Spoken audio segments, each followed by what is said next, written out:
What happened to me shouldn't happen to anyone, but I'm glad it did. I vividly remember that chilling day when I stood in a grim barn, transformed into an auction house, staring at the twins. Aurelia and Lyra were just 6 years old, their innocence exploited by a stepmother who had discarded them like yesterday's trash. People used to treat me like I was nothing, a broke black man. Yet deep within my heart, I felt the stirring of empathy and responsibility. They needed saving, and I was determined to be their shield. When the bidding began and my scant savings came to mind, I heard myself bid. $78. The scornful laughter echoed around me, but it didn't matter. I'd taken a step. I could not leave them behind. The moment I caught a glimpse of a mysterious woman in a hat who whispered support, my resolve crystallized into action. Owners later, I brought the twins home, only to meet their fear and trembling. Each glance they cast at me reminded me how far from normal our life had become. My disabled son, Rowan, needed care of his own, and I wondered if I was capable of caring for all of them. As a social worker threatened to tear our makeshift family apart, I realized the battle was just beginning. But hesitation would not be my ally. I rallied friends and fought for those girls, our journey transforming not just their lives, but mine as well.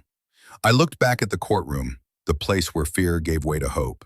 And finally, amid the chaos, we became a family, united by love and courage.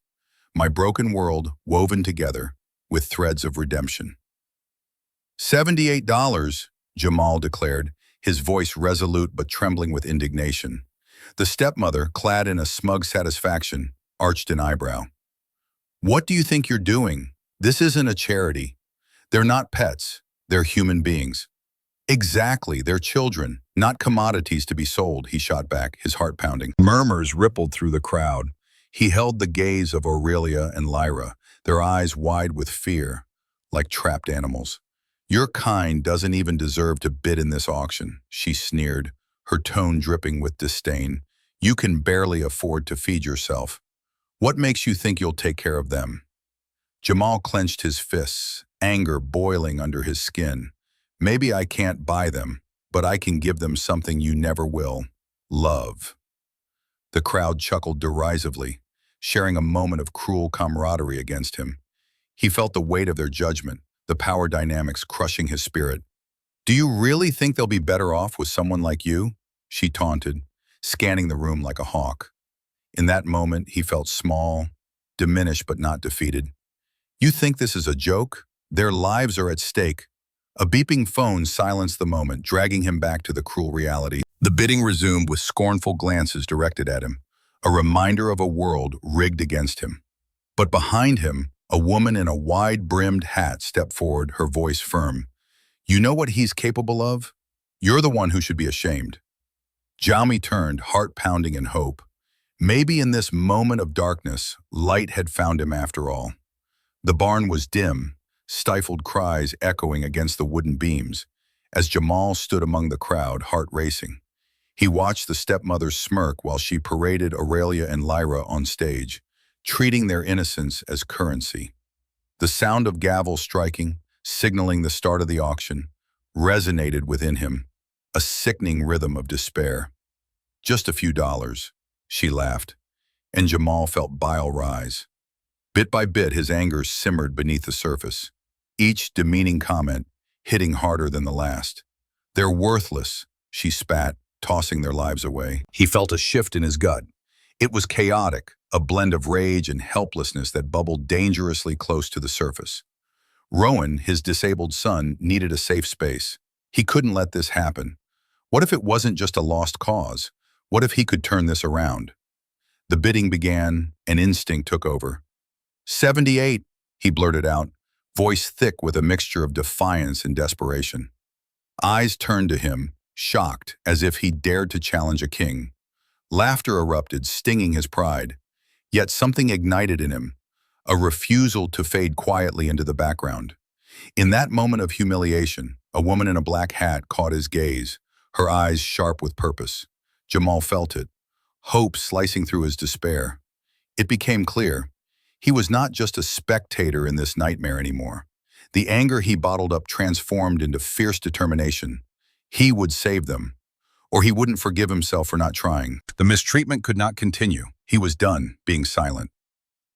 Jamal stood tall in the courtroom, the weight of the twins' fate pressing against his chest. As Marianne Wells, the social worker, launched into her accusations, he clenched his fists at his sides, grounding himself in the moment. He could hear the twins' laughter across the room, Aurelia's melodic giggle and Lyra's peals of joy. "Your Honor," Jamal's voice rose above the tension, steady and unwavering. "I may not have a mansion, but I have a home filled with love. A family." The words surprised him, revealing a strength he hadn't known he possessed.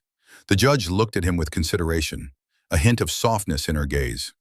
Jamal took a breath, remembering every moment shared with the twins, their trust slowly blossoming. "They've been through hell, but they're not just numbers on a page. They're my daughters." The room hushed, eyes shifting.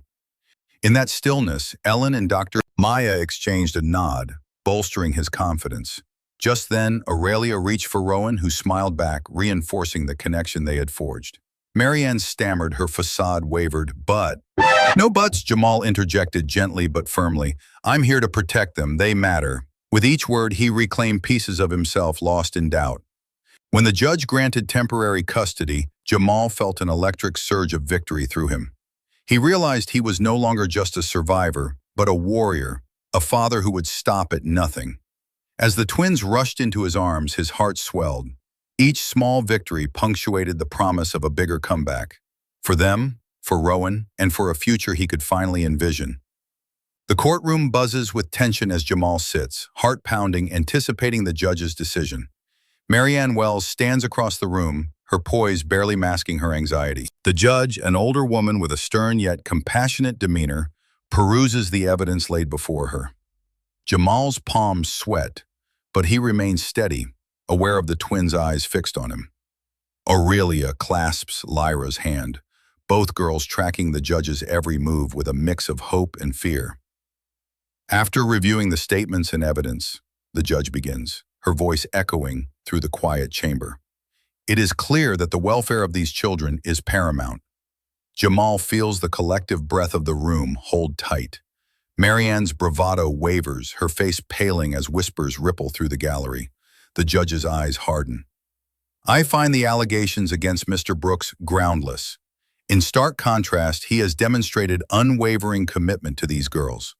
The room responds with palpable energy, Jamal's heart bursting as he meets the twins' gaze, relief washing over them like spring rain. Marianne's confidence unravels, her facade shattered. Jamal has not only saved the twins, but exposed the truth behind the stepmother's underhanded dealings.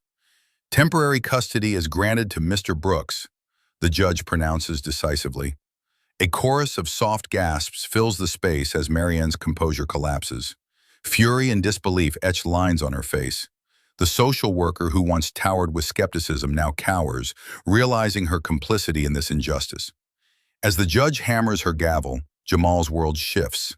No more the uncertain father, he stands tall, surrounded by the weight of responsibility transformed into love.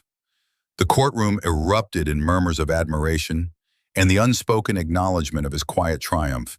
Jamal steals a glance at the twins, who smile through their tears, their grip on his hand reaffirming the bond they forged. In a subtle, powerful moment, he silently raises their clasped hands, a silent victory against injustice. As they walk out of the courtroom, not just as foster family, but as a true family, Jamal feels an unyielding resolve settle in his chest. He is their protector, and together they'll defy the odds. As I sit in the warmth of my home, the laughter of Aurelia and Lyra filling the air, I can't help but look back at the journey that brought us here. It wasn't easy. I was just a broken man, struggling to make ends meet and caring for my son, Rowan, when I stumbled upon a dark reality. Twin girls being treated as mere commodities. I made a choice, driven by instinct and compassion, and while I might have acted on impulse, it turned out to be a defining moment in our lives. Each challenge we faced since then, battling bureaucracy, healing emotional scars, has made us all stronger. I've learned that love can bind us together, even in the most trying circumstances. With every step forward, I see how far we've come, reminding me of our shared humanity, though we still bear our wounds. Take you think I went too far? Would you have stepped in when faced with such a grim situation? I'd love to hear your thoughts or stories. Please share your experiences with justice, compassion, or standing up against wrongs. Let's open this dialogue together.